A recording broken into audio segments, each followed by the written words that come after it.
being counted and you're not helping us learn. So please refrain. If you have a question, raise your hands. Students will be able to do the same as yesterday, but we're just going to do this with part 2. So we're still going to make equivalent expressions, but you're going to see it's a little bit different. Yeah. This will that mean students will be able to? Yeah. I can read it the same way. Think about this problem. I want you to try to solve this problem like you did yesterday and think, does it work? Why or why not? You'll have about a minute after I read it to write your response. Cameron, fix your chair, please. So this question starts out sounding the same. Enter the value of t, so the expression 10x plus 8 is equivalent to t times 5x plus 4. Is that the same as number 1 and the problems we did yesterday?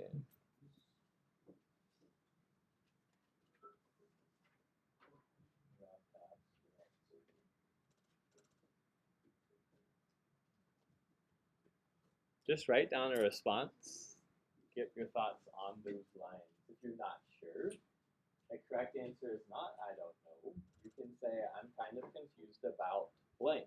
Like, I never saw a variable in that place, or I'm not sure how I would distribute the variable with another variable.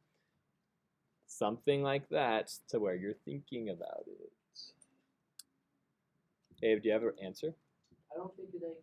I'm going to pause you because I want everyone to finish for 10 seconds. Thanks for being ready.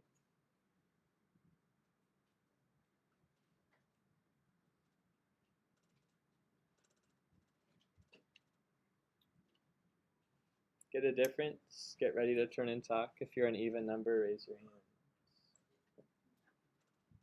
You're chatting with there. You're chatting together. Aiden, you're turning and listening to Kaylee.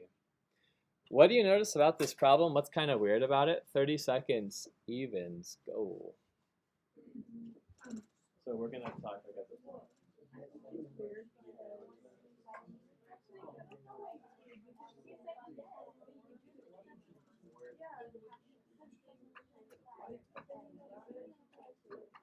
It's not weird. So that's Is it weird? multiply something by 2. Does it t on the outside? Like, does it match? I don't think it's weird.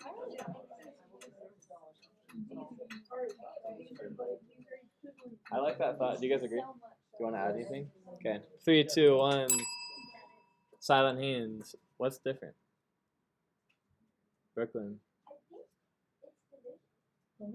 Turn. Turn. All the way.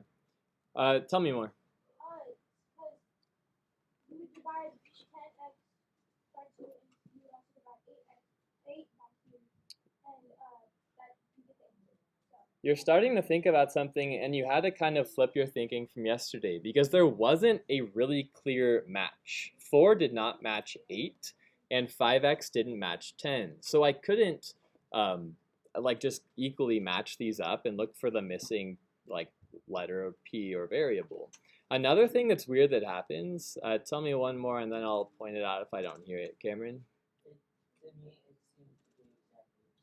It looks very similar. The one difference, yeah, so it's very similar. Here's the difference, and you're going to write this. When you have a t outside of parentheses, what does that mean?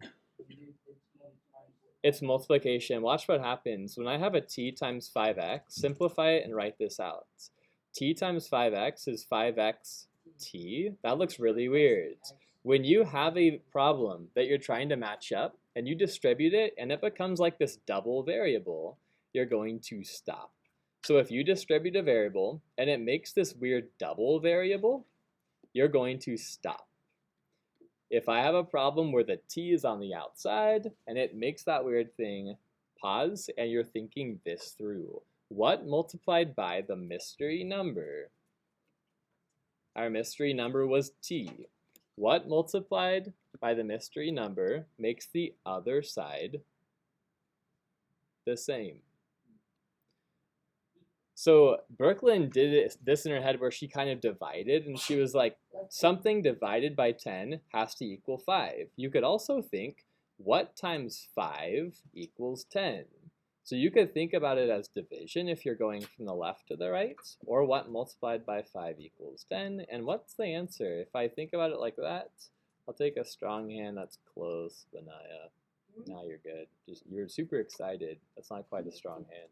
What's the answer? It's 50. Let's check. T is 50. 50 times 5 isn't quite 10.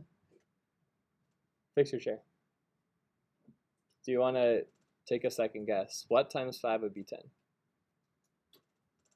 What times 5 would be 10? It's 2. So this problem, this is actually equal to 2. Go ahead and write t equals 2, and then I'm going to show you the steps to it. 10x plus 8 was your first expression. It's the same thing. We're just going to show work. We talked about it. I want you to see how I'm going to show this to get credit. Stop. And then put t times 5x plus 4 below. I only have to look at one of the terms, only the 10x and the 5x, or only the 8 and the 4. Well, 5 times what is 10x? The answer would be 2. You can also think about it as 4 times what is 8? The answer is still 2. You don't have to even look at both terms, because they'll both work if you found the correct missing variable. Next problem. Example 2, enter the value of p, so the expression 14 plus 7n is equivalent to p times 7 plus 3.5n. Set this up so the first expression is at the top. Write the second expression below it. Turn. Stop. Here's your second one. I'll write it right below.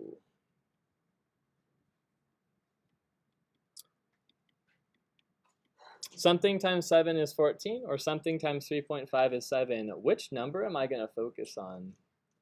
Which one is easier, the 7 or the 3.5, Kaylee? The 7.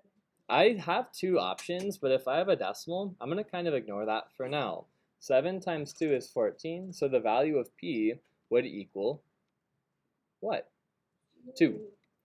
Okay, those two examples are the easiest you'll see today. You try this one on your own. When you have the answer, I know you got it because your pencil's on your desk. You're silently tracking me. A few of you have it already. I'll give you 20 more seconds to think about it. If you're not sure, track the board in 20 and we'll throw the answer on the boards. I'm going to pause you. That's off task. Ask me during backup.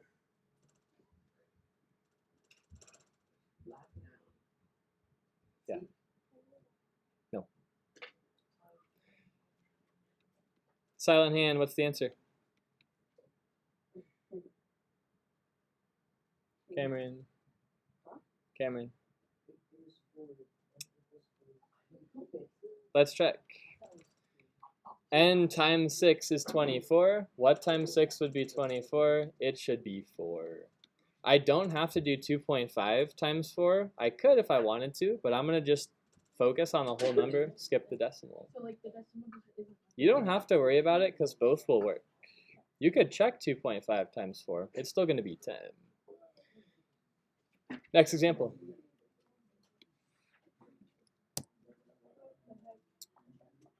Sit up straight, check your swag. 3, 2, 1.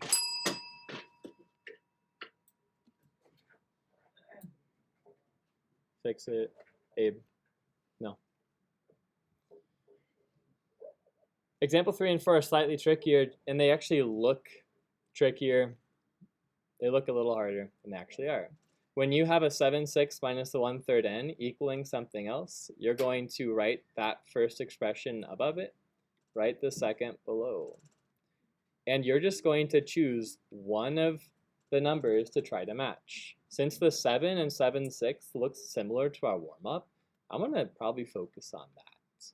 And what I'm thinking about is what times 7 is equal to 7 over 6. Something times 7 equals 7 over 6. What would that be? Silent hands. This is where the warm-up comes into play. Cool. Let's check. 7 times 1 is 7.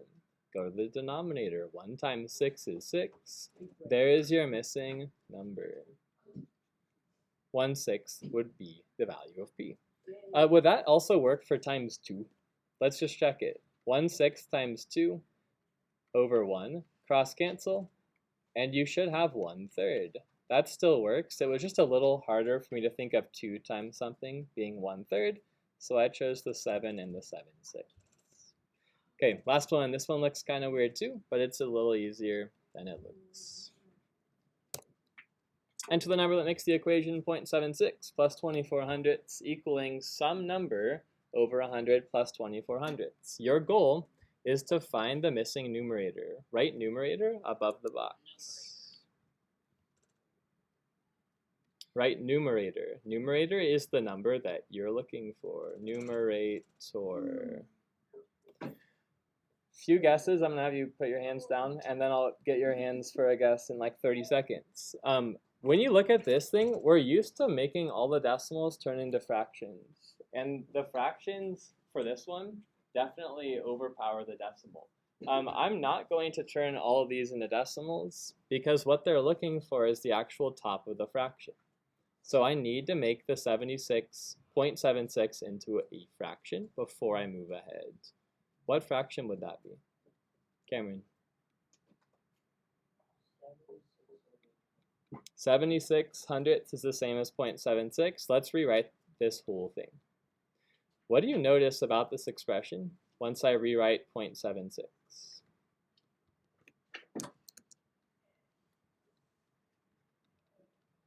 What do you notice about that expression?